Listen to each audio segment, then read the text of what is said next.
Anybody who is advising government in Nigeria is the enemy of government.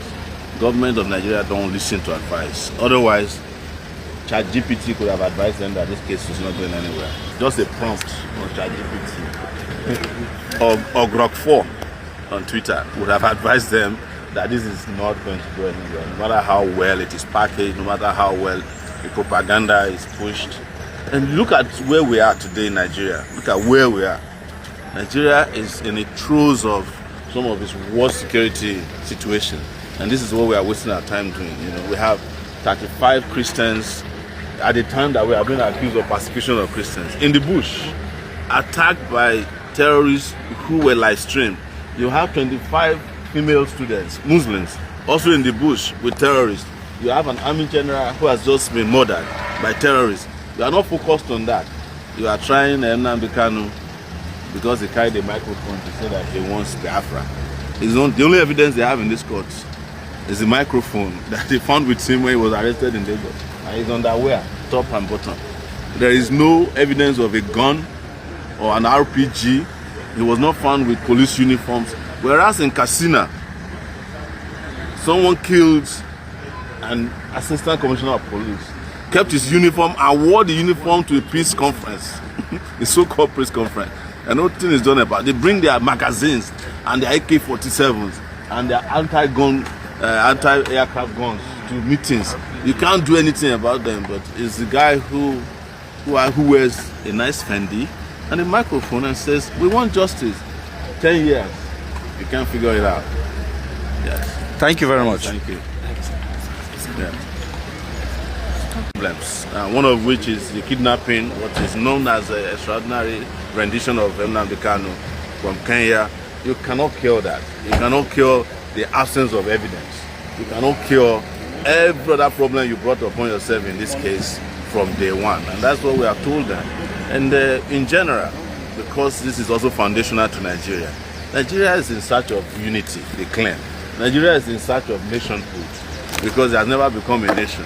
If you want to make that happen, you do justice to all the components of Nigeria.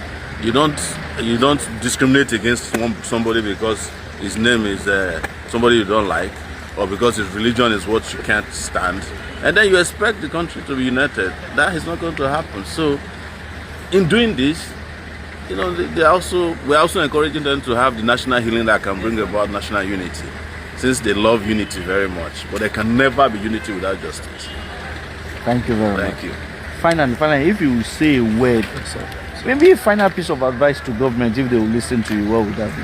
And also, we'll wait and see what they'll do. But we said that today is an opportunity for Nigeria to rewrite its history and to redraw his map of justice.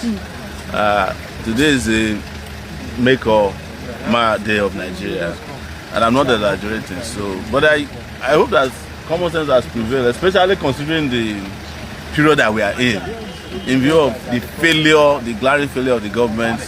I hope they must have spoken to the judge either to postpone whatever he planned to do towards Nnamdi Kanu, or generally they just call up the trial from today. If Nnamdi Kanu is convicted, what message does he send to someone like you? It doesn't matter, you know, they have already made up their mind. No, the conviction of Mandela did not stop another Mandela. Wow. The killing of Malcolm X did not stop freedom fighters. The killing of Martin Luther King did not stop people from fighting for justice. So conviction of Nnamdi Kanu is not going to stand. That won't much I can tell you. But even if they do, they are the ones who will reverse it themselves. It's as simple as that. Okay, sir. Would you like to advise the president right now, considering what Jonathan faced with the Chibok girls, and now that the school girls have also been kidnapped and they are yet to be found, and it was reported that soldiers who were deployed to go rescue them were also killed and they were ambushed on their way to the place? I don't advise a government that has no legitimacy, so let them take the advice from their own people, not me. Okay, the killing of Brigadier General Oba, yes. And or that there needs to be something that should be done. Any country that recruits terrorists to join its rank in the army has already destroyed the armed forces. As we speak, the amount of money the Nigerian government spends in rehabilitating Boko Haram in Gombe State, they have a site in Gombe, is much more than the cost of running a federal university in Nigeria.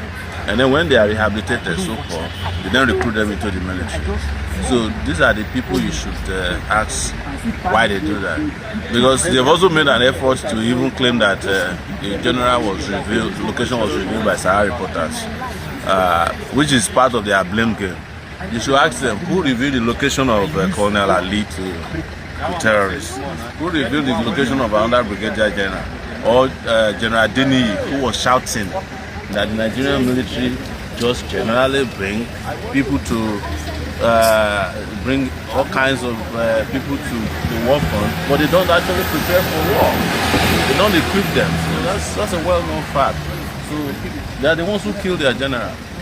They should hold the president responsible for the death of the general or the top echelon of Nigeria. They are the ones. They should investigate the people who are leaking his location actively to terrorists. And any attempt to blame the media, of course, they always blame the media for something every week. They blame me for something every week. I'm surprised that they have not been protesting against me. They protested 3 times against me this year. So they took me to jail for fighting for Nnamdi. I went to Lagos. They declared me wanted. So they have to blame me for something. They have to blame Sowore one time every week for something. Maybe this December they will blame me for the high cost of goods and services and transportation to anywhere.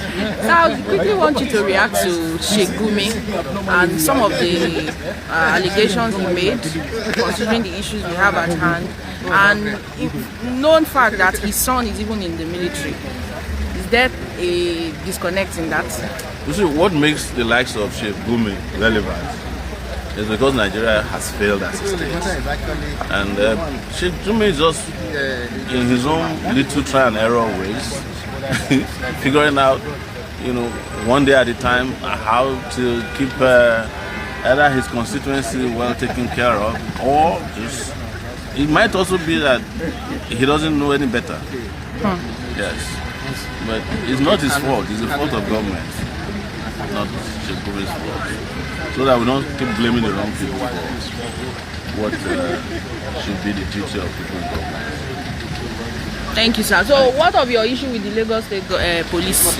And they still say you are wanted at the moment. I've told you that the Lagos State Police Command, Jimo as it's called, is one of the most idiotic police commissioners in Nigeria. But I heard he wants to become IGP. So he's trying to please Tinubu. That's, it's not relevant. I don't waste my time. Thank you, sir. Thank you. So, it's true. It's not your house.